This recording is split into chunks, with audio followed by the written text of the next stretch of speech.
Nagtataka nga ako, parang yung mga iba na naging kandidato nag-deliver lang yata ng suka nabigyan na ng certificate of candidacy.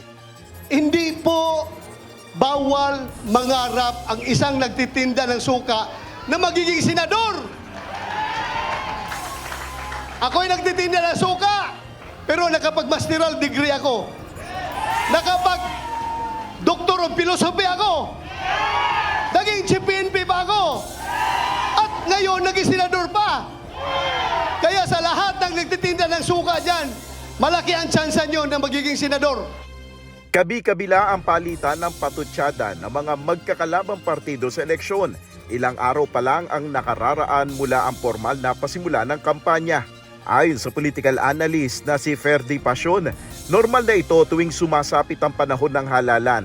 Asahan pa niya na magpapatuloy ito hanggang sa dumating ang araw ng eleksyon. Ayon kay Pasion, nangyayari lang naman ang awayan ng mga politiko tuwing eleksyon.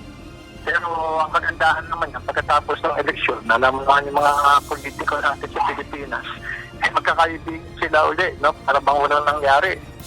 Pero bakit nga ba may gumagamit ng tinatawag na negative campaigning? Paliwanag ni Pasion, ito ay dahil may mga Pilipino pa ring madaling madala o mapaniwala ng mga paninira ng mga politiko na ang layunin lang naman ay makuha ang kanilang mga boto.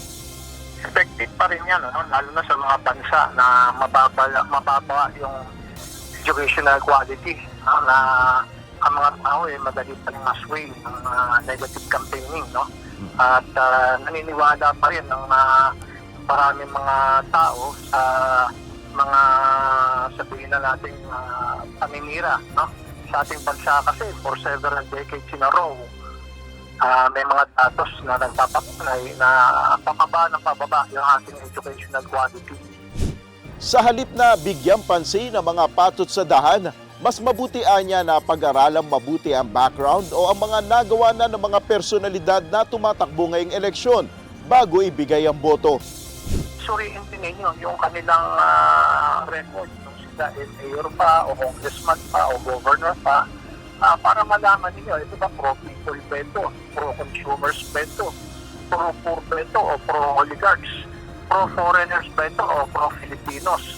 Nel Maribuho, UNTV News and Rescue. Diyos ang aming sandigan, serbisyo publiko ang aming pinahalagahan.